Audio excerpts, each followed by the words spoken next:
And they've been wrong most of the time, and I've been right most of the time. In fact, that commentary got me thrown off of CBS this morning. The guy come on and he says, well, he said, you got pretty negative information. And I said, hey, all I'm here to do is tell you the truth. If you don't want that, that's fine. Go listen to CNBC.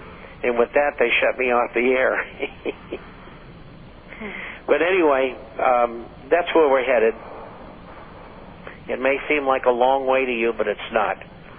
This world economy and finance and economics is so screwed up, it's unbelievable.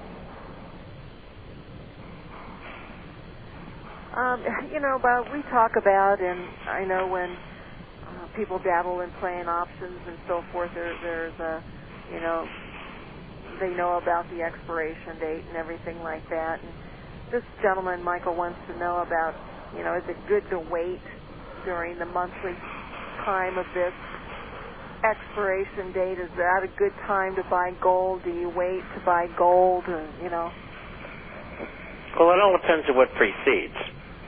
I mean, if you have a terrible week going into it, the damage is already done, and the options that they want to expire worthless will do so anyway.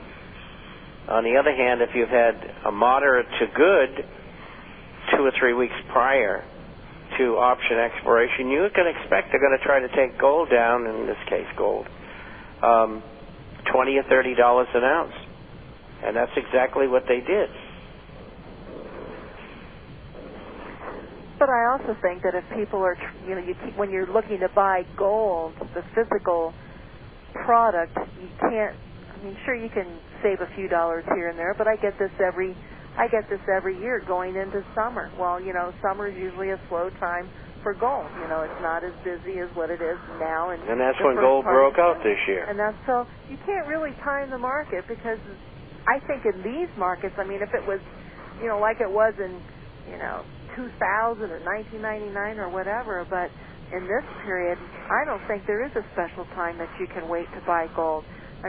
Short time, like you said, Bob, or short term it, like you said, but I don't think you could say, well, I'm going to wait till next month for the expirations before I buy gold. I don't think you can do that.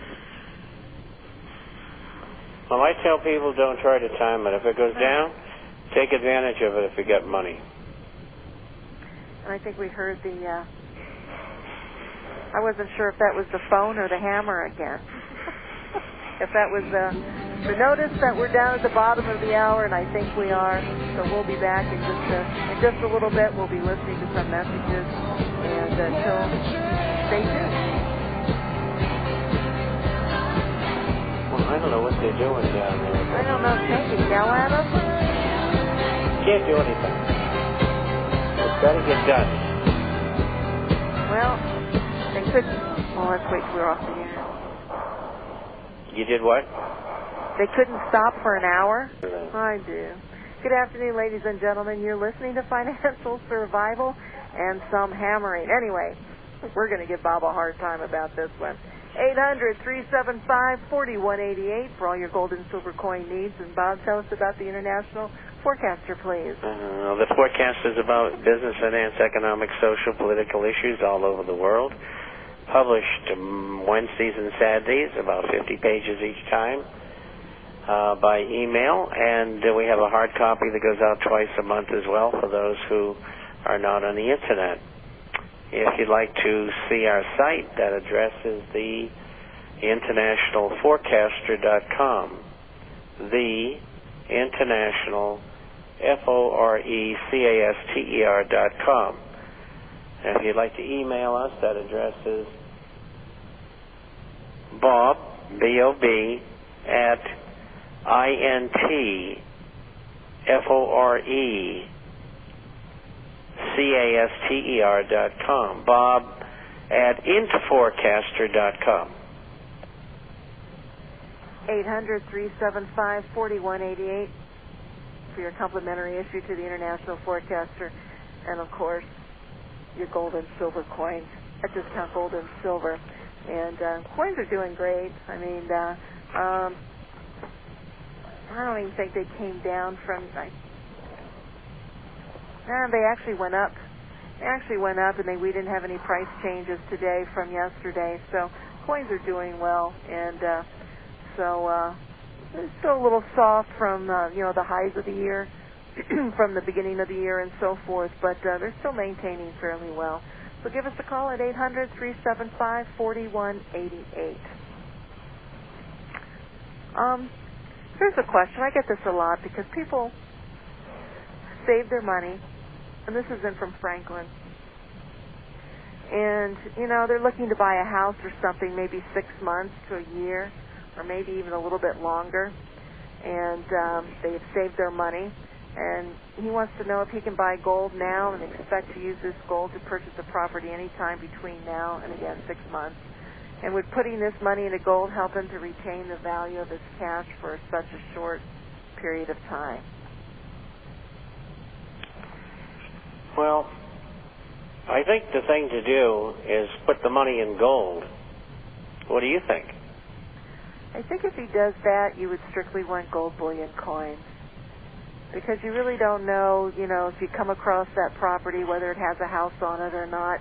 And anytime you have a short-term view of your gold investment, then I would put it all in gold bullion coins. And I would get the least expensive of them all that you can get, because that's the whole key, is getting as much. And people who are looking to build homes, like a year from now, or I always tell them to just get bullion coins, get as much as you can for your dollars, and then you can sell it as you need it, as you're ready to purchase your home. Well, I agree with that. And also, if you have $100,000 and the gold goes from 1,000 to 2,000, which I think in the next year is a great probability, you may be able to pay cash for the whole house, at some time in the future. But I think gold's going a lot higher than that. But I used to use that as a example as to the gains you can make in the meantime. I wouldn't even dream of buying a house until at least 2013, or property with a house on it, or property that you want to build on. I'm telling you to wait. You've got to be patient. Very, very important. Because you can still go in and buy a $200,000 home that came back down from $400,000, and you can watch it go to $125,000 or lower. So keep it in mind. Here, I'll do a next question. Okay, go ahead. The 1920s were a time of extravagance and immorality.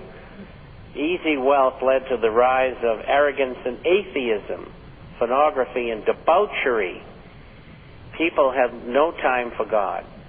It was the age of hubris.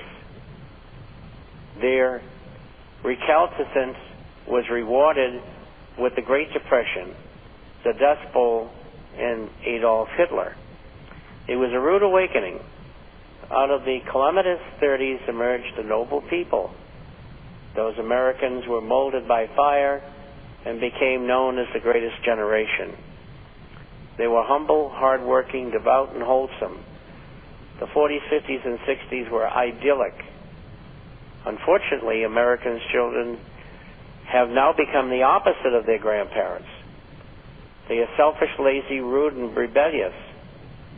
My question to you, Mr. Chapman, is, would you agree that other historically rude awakening would happen? I'll rephrase that sentence. Would you agree that another historically rude awakening would do America's youth a world of good? Well, whether it's going to do them a world of good remains to be seen, but whether they like it or not, they're going to go through the fires of hell here on earth, I'll tell you. We're going to be far worse off than we were in the 1930s, and there may be revolution or civil war. Who knows where this is headed? And so for them looking the wrong way and not paying attention, not caring, Being in denial is going to cost them an awful lot. And that was from Gabriel. Next question. I know you're swamped with emails and questions. The item I want to ask about, perhaps if you had time to address in the show, from time to time we hear about gold backing for the euro or a potential European currency. Would you envision or take this to mean any measure of convertibility of notes to actual coin of bullion?